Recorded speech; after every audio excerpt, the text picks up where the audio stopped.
অনেক আপুরা পুনর্জন্মের ড্রামা দেখতে চেয়েছিলেন, তাই আজকে নতুন একটা পুনর্জন্ম ড্রামা নিয়ে চলে এসেছি। ড্রামা শুরু হয় আমাদের গল্পের নায়ক ইউয়ানকে দেখিয়ে। সে তার ফোনে একটা ভিডিও দেখছিল যেখানে তার ওয়াইফ শিয়াও শিয়াও তাকে চিট করছিল।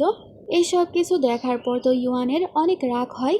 অন্যদিকে দেখা যায় শিয়াও শিয়াও তার বিএফ ফাংয়ের সাথে ছিল। ফাং বলে, ইউয়ানের সাথে তোমার বিয়ের 3 বছর পার হয়ে গেছে, কিন্তু আজ পর্যন্ত তুমি ওকে নিজেকে টাচ করতে দাওনি।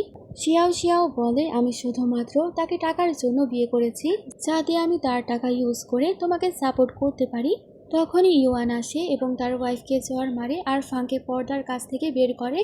আরও বলে, ফাং এবং শিয়াও শিয়াও, আজকে আমি তোমাদেরকে ছাড়বো না।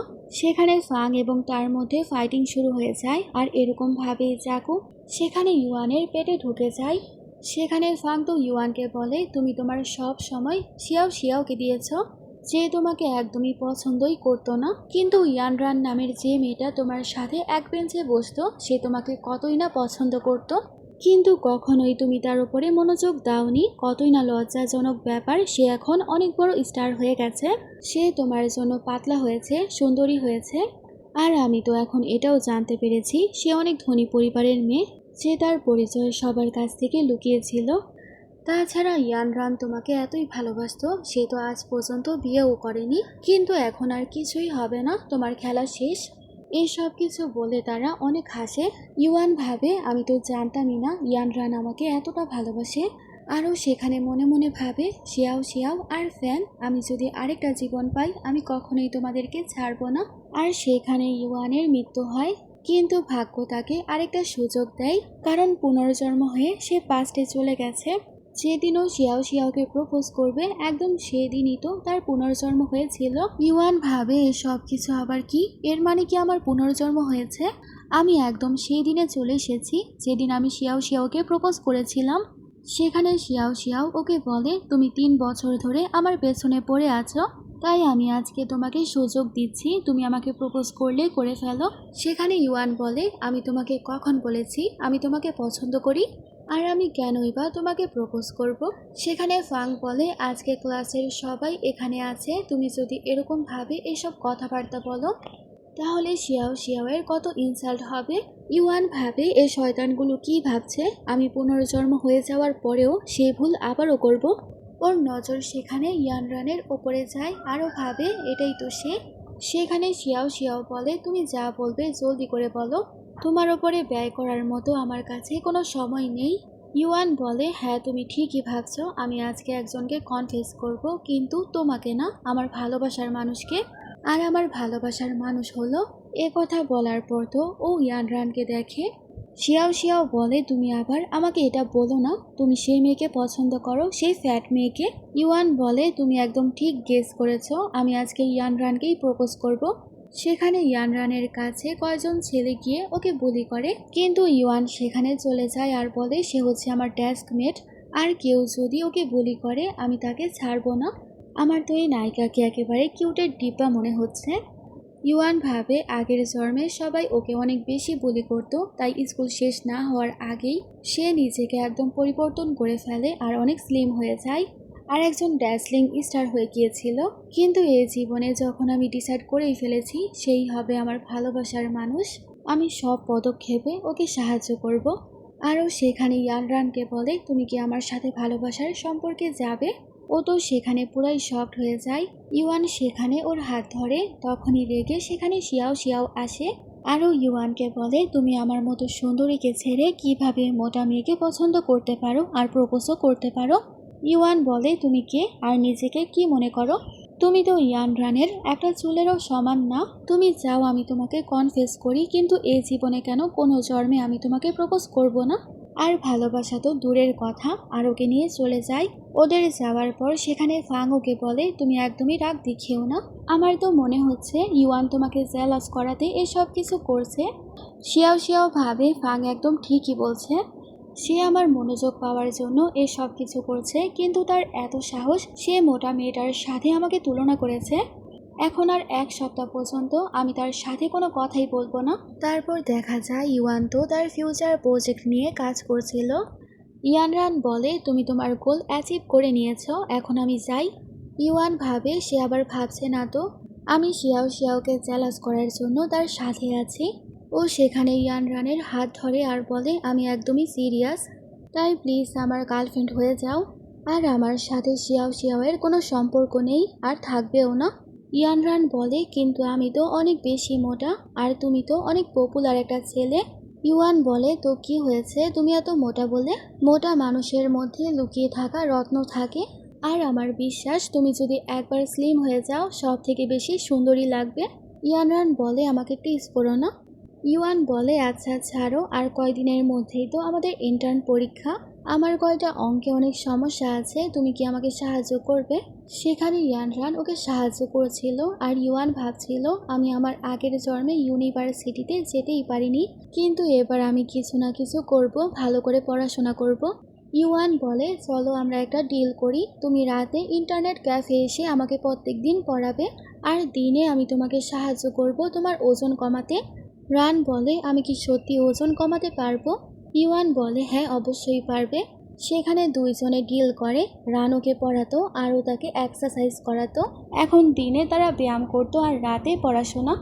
তারপর দেখা যায় ইউয়ান তো একটা ফটো প্রজেক্টের জন্য অনেক ছবি আঁকছিল। তার আগের জীবনে 3 বছর লেগেছিল তার এই কাজ কমপ্লিট করতে, কিন্তু এই জীবনে যখন তার সব মনে আছে ও তো অনেকগুলো প্রজেক্ট সেখানে বানিয়ে ফেলে, কারণ যে প্রজেক্টের জন্য সব থেকে ভালো ফটো বানাবে তাকে 10 মিলিয়ন টাকা দেওয়া হবে।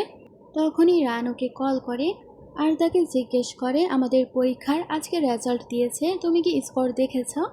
তখনই ও সেখানে চেক করে যেখানে ও তো এক ডিভিশনে পাশ করে গিয়েছিল। রান তো সবই শুনছিল আরও বলে এখন তো আমাদের আবার ইউনিভার্সিটিতে দেখা হবে। অন্যদিকে দেখা যায় শিয়াও শিয়াও তো পাশ করে নিয়েছিল, তাই অনেকে তাকে কংগ্রাচুলেশন জানাচ্ছিল, কিন্তু ইউয়ান তাকে কোনো মেসেজ করে না। তাই ও সেখানে কোনো বাহানা করে ইউয়ানকে মেসেজ করে, কিন্তু দেখা যায় ও তাকে ব্লক করে দিয়েছে। সেখানে ও তো অনেক বেশি রাগ হয়, তাই ও ইয়ানরানকে মেসেজ করে আর বলে আমি একটা পার্টি রেখেছি, আমি চাই তুমি সেখানে আসো। ওকে লজ্জা দেওয়ার জন্য সে ডাকে। সেখানে রানও বলে আচ্ছা ঠিক আছে। তারপর আমাদের ইয়ানরানকে দেখানো হয় সে একদম স্লিম হয়ে গেছে। ও সেখানে ইউয়ানকে কল করে আর বলে সে তার ওয়েট লস করে নিয়েছে। ইউয়ান তো খুশি হয়। সেখানে র্যান ওকে শিয়াও শিয়াওয়ের পার্টির কথা বলে, সেখানে ইউয়ান রাজি হয়ে যায় তার সাথে যাওয়ার জন্য। তারপর দেখা যায় শিয়াও শিয়াও তো পার্টি রেখেছিল আর সেখানে সবাই আসে। সেখানে ইউয়ান আসার পর বলে শিয়াও শিয়াও যে ইউনিভার্সিটিতে চান্স পেয়েছে, ও সেখানে চান্স পেয়েছে। ইউয়ানের রেজাল্ট দেখে তো সবাই শকড হয়ে যায়, কারণ শিয়াও শিয়াওয়ের নাম্বার থেকে ওর 2-3 নাম্বারই কম ছিল। ফাং বলে তুমি এত ভালো রেজাল্ট করেছো, এর মানে নিশ্চয়ই তুমি সে মোটা মেয়ের কাছ থেকে টিউশন নিয়েছো, আর তুমি ইয়ানরানকে ওজন কমাতে সাহায্য করেছিলে, তাহলে সে কোথায়? ইউয়ান বলে যদি ইয়ানরান মোটাও থাকে তাহলেও আমি তাকে ভালোবাসি, কিন্তু সে ওজন কমিয়ে ফেলেছে আর এখন তো সে তোমাদের থেকেও বেশি সুন্দরী। কিন্তু কেউ তার কথাই বিশ্বাস করে না। তখনই সেখানে ইয়ানরানের এন্ট্রি হয়। সবাই তাকে দেখার পর তো অবাক হয়ে যায়, কারণ সে তো এখন শিয়াও শিয়াওয়ের থেকেও বেশি সুন্দরী। আর সবাই তো এ কথা বলেও ফেলে। শিয়াও শিয়াও তো জেলাস হয়ে যায় আর বলে সে একজন অ্যাক্ট্রেস, আমি জানি সে ইয়ানরান না। তোমার যাতে লজ্জা পেতে না হয় তাই তুমি টাকা দিয়ে ওকে ভাড়া করেছ। ইয়ানরান বলে আমি আসলে ইয়ানরান আর আমাকে সব সময় ইউয়ান সাহায্য করেছে আমার ওজন কমাতে। তারপরেও যখন কেউ বিশ্বাস করে না, ও তো সেখানে ওকে কিস করে ফেলে আর বলে এখন কি বিশ্বাস হয়েছে? শিয়াও শিয়াও বলে এখন তো অ্যাক্ট্রেসেরা টাকার জন্য এই সব কিছুও করে, তাই তুমি যদি ইয়ানরান হয়ে থাকো তাহলে সে তার কলেজের প্রথম বছরে যে গান গেয়েছিল সেই গান সবাইকে শোনাও। ইউয়ান বলে একদমই ভয় পেও না। সেখানে ও তো সবার সামনে সে গান গায় আর তার সাথে ইউয়ানও সে গান গায়। ইয়ানরান ভাবে আমি শুধু গান লিখেছি, সবাই জানে, কিন্তু আমি গান গেয়ে কাউকেই শোনাইনি, তাহলে ইউয়ান আমার গানের লাইনগুলো কিভাবে জানলো? সবার বিশ্বাস হয় সে আসলে ইয়ানরান। সেখানে শিয়াও শিয়াও বলে তুমি তো আমাকে ভালোবাসতে, তাহলে কেন তার সাথে আছো? আমাকে আর রাগ দেখিও না। ও বলে আমি আগে অন্ধ ছিলাম, কিন্তু এখন আমি তোমাকে দেখতেও চাই না। তখনই শিয়াও শিয়াওয়ের কাছে একটা মেসেজ আসে, ও সবাইকে বলে দাকসা রিসার্চ ইনস্টিটিউট থেকে ওকে স্পেশাল অ্যাডমিশন লেটার পাঠানো হয়েছে। আর ইউয়ান তো সেখানেই তার ছবি পাঠিয়েছিল। সে নোটিশ দেখার পর তো সবাই তার অনেক প্রশংসা করে।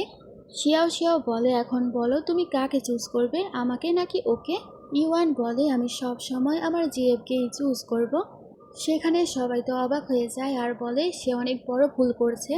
সেখানে ইউয়ান তো শিয়াও শিয়াওকে বলে, তোমার পয়েন্ট তো শাওরানের থেকেও অনেক বেশি কম। তোমার যোগ্যতা আমি জানি, তাহলে তুমি কিভাবে এত বড় ইনস্টিটিউটে ভর্তি হতে পারবে? শিয়াও শিয়াও বলে, কোনো ইনস্টিটিউটে ভর্তি হওয়ার জন্য কানেকশনের প্রয়োজন হয়, পরিচয় লাগে। আমার সেকেন্ড আঙ্কেল হচ্ছে সেইখানের একজন প্রফেসর, তাই আমার সেরকম কিছুই করতে হয়নি। তুমিও যদি চাও সেখানে পড়াশোনা করতে, তাহলে তোমার তো আমার সাথেই আসতে হবে। ইউয়ান বলে, সেখানে ভর্তি হওয়ার জন্য আমার কোনো ব্যাকগ্রাউন্ডের প্রয়োজন নেই। আরও ভাবে, আমি সেখানে ডিনকে আমার সবগুলো ফটোগ্রাফি পাঠিয়ে দিয়েছি। আমার বিশ্বাস আছে তারা নিশ্চয়ই আমাকে খুঁজতে আসবে। অন্যদিকে দেখা যায় সে ইনস্টিটিউটের সবাই যখন তার ফটো দেখে সবাই তাকে খোঁজার জন্য বের হয়। সেখানে ইনস্টিটিউটের একজন বলে, আমরা যদি খুঁজে পাই কে এসব ছবিগুলো এঁকেছে, তাহলে আমাদের 3 বছরের কাজ 1 বছরে হয়ে যাবে। কিছুক্ষণের মধ্যেই তারা ইউয়ানকে খুঁজতে খুঁজতে সেখানে চলে আসে আর ইউয়ানকে বলে, তুমি কি সে ফটো রিসিস্টিং প্রজেক্টের পেপার পাঠিয়েছিল? ইউয়ান বলে, হ্যাঁ, সেগুলো আমি বানিয়েছি। টিন বলে, আমরা তোমাকেই খুঁজছিলাম। আমাদের পুরো ইনস্টিটিউটের তরফ থেকে আমরা তোমাকে ইনভাইট করছি আমাদের কলেজে ভর্তি হওয়ার জন্য, আই মিন ইউনিভার্সিটি। সেখানে ইউয়ান বলে, আমি আপনাদের ইনস্টিটিউট জয়েন হব না, কারণ আপনারা বাহ্যিকভাবে অনেক স্টুডেন্টদেরকে সেখানে ঢোকান, যেরকমভাবে আপনারা শিয়াও শিয়াওকে অফার করেছেন তার প্রফেসর আঙ্কেল মিস্টার জিয়াং হার জন্য। টিন বলে, আপনি একদমই টেনশন করবেন না, সে আমাদের ইউনিভার্সিটিতে জয়েন হতে পারবে না, আর তার আঙ্কেলকেও আমরা ব্ল্যাক লিস্ট করে দিব। এখন প্লিজ আমাদের সাথে জয়েন হও। ও তখন রাজি হয়ে যায়। সেখানে শিয়াও শিয়াও তো কান্না করা শুরু করে দেয়। আর সেখানে ডিনকে বলে, প্লিজ আমাকে একটা সুযোগ দিন, আমি আপনাদের সেন্টার জয়েন হতে চাই। কিন্তু ডিন তার কোনো কথাই শোনে না আর সে তার জিএফকে নিয়ে চলে যায়। ইউয়ান ভাবে, তোমরা আমার আগের জন্মে আমাকে অনেক বেশি অপমান করেছিলে, এখন দেখো আমি কি করি। তারপর দেখা যায় ডিন তো সেখানে ওকে জিজ্ঞেস করে, এই প্রজেক্ট কয়দিনে তুমি শেষ করতে পারবে? ইউয়ান বলে, আচ্ছা 1 বছর সময় লাগবে, কিন্তু আপনাদের ল্যাবের পুরো অ্যাক্সেস আমার লাগবে। টিন বলে, আচ্ছা ঠিক আছে, তুমি যখন এই প্রজেক্টটা শেষ করবে আমি তোমাকে 1 মিলিয়ন টাকা পে করব। তারা ইয়ান রানের বাড়ির বাইরে নেমে যায় আর সেখানে ইয়ান রান তো ওকে কিস করে। ইউয়ান তাকে সি অফ করে আর ও তার বাড়িতে চলে যায়। তারপর দেখা যায় ইয়ান রান তো আউটডোরের জন্য ইউনিভার্সিটিতে আসে। ওকে দেখার পর তো শিয়াও শিয়াও অনেক বেশি রেগে যায় আর বলে, আমার ইউয়ানকে আমাকে ফিরিয়ে দাও। আরও সবাইকে বলে, আপনারা তার ইনোসেন্স দেখবেন না, সে অনেক খারাপ একটা মেয়ে, সে আমার বিএফকে আমার কাছ থেকে চুরি করে নিয়েছে। সেখানে থাকা সবাই তো ইয়ান রানের অনেক বেশি ইনসাল্ট করে। তখনই ইউয়ান আসে আরও বলে, কার এত সাহস আমার জিএফকে বুলি করার? আজকে আমি সবার সামনে ঘোষণা করছি ইয়ান রান হচ্ছে আমার জিএফ, আর শিয়াও শিয়াও যে আমার পেছনে পড়ে আছে তার সাথে আমার কোনো সম্পর্ক নেই।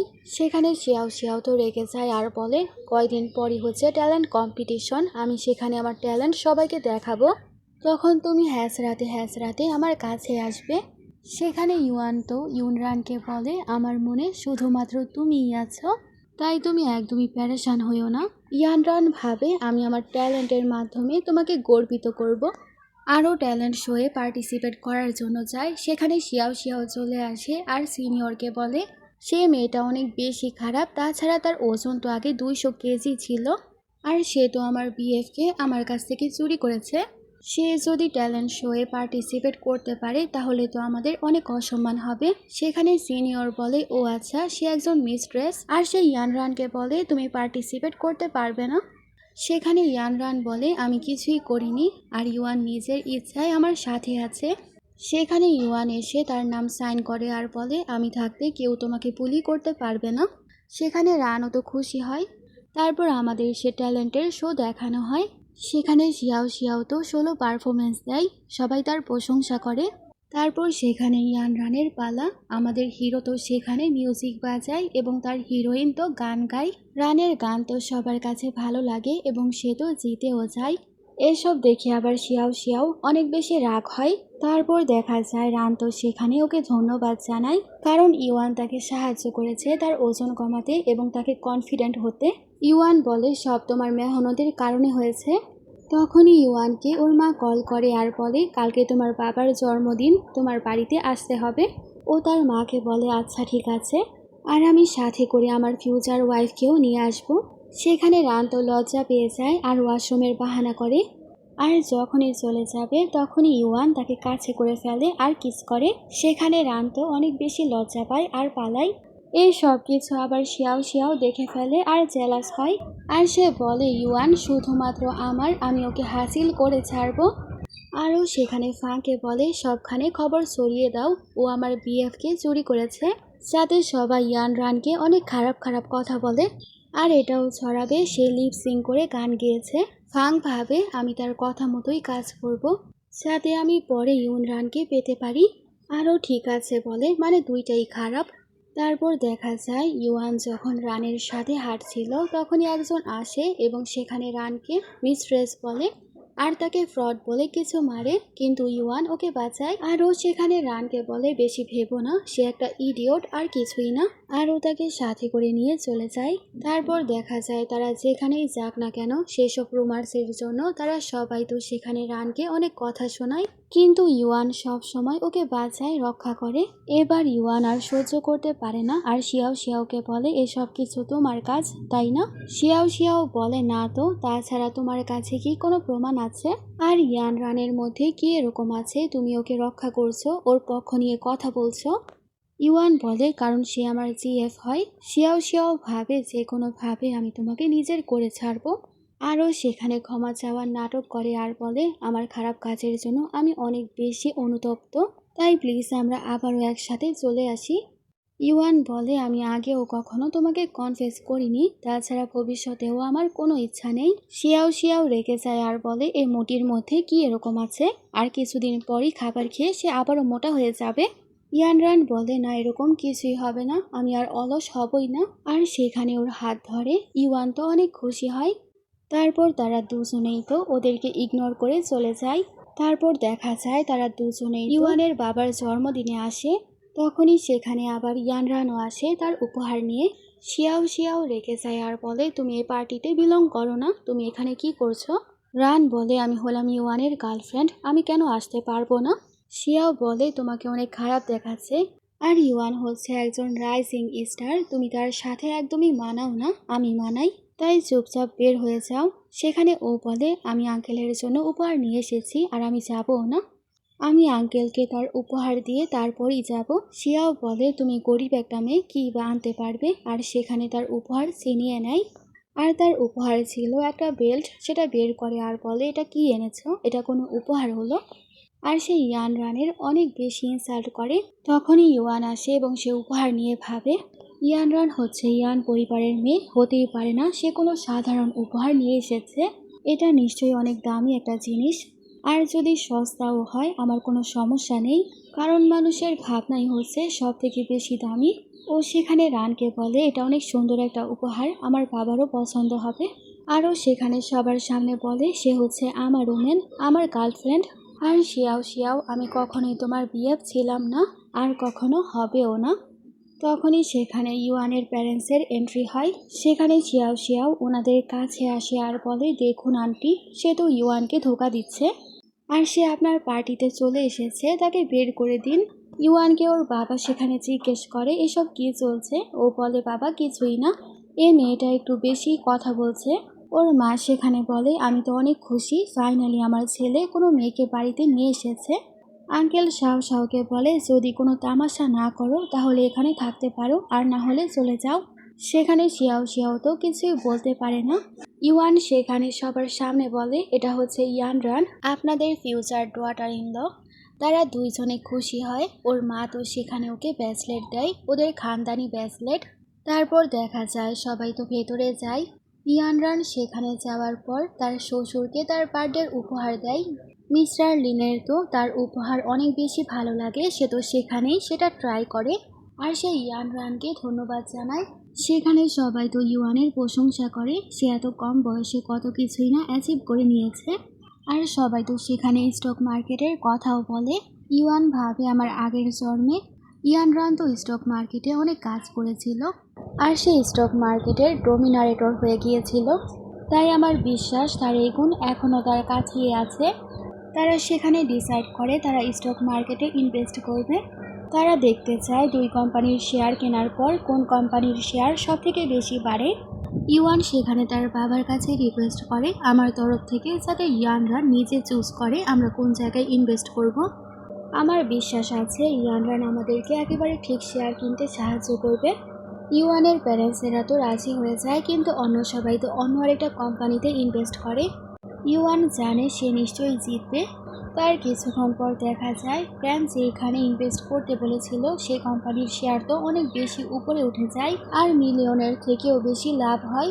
সবাই এসব দেখার পর তো অনেক বেশি অবাক হয়, কিন্তু সবাই তো ইয়ানরানের অনেক প্রশংসা করে। আর এত গুণ দেখার পর ইউয়ান সেখানে বলে আমি চাই ইয়ানরানকে একটা ফাইন্যান্সিয়াল কোম্পানি খুলে দিতে। আরও সবাইকে বলে যারা ইয়ানরানের কোম্পানিতে ইনভেস্ট করবে তাদের অনেক বেশি লাভও হবে। সেখানে শিয়াও তো সবাইকে উস্কায় আর বলে তার মতো মেয়ের ওপর ইনভেস্ট করাই হবে বোকামি, তাছাড়া সে তো এখন ইউনিভার্সিটিতে পড়ে, পড়াশোনাও শেষ হয়নি, এতে আপনাদের লাভ হওয়ার সম্ভাবনাও সব থেকে কম, তাই কেউ ইনভেস্ট করতে রাজি হয় না। সেখানে ইউয়ান বলে আচ্ছা যদি কেউ ইনভেস্ট করতে না চায় তাহলে আমি করব। আরও তার রিসার্চ ইনস্টিটিউটের ডিনকে কল করে।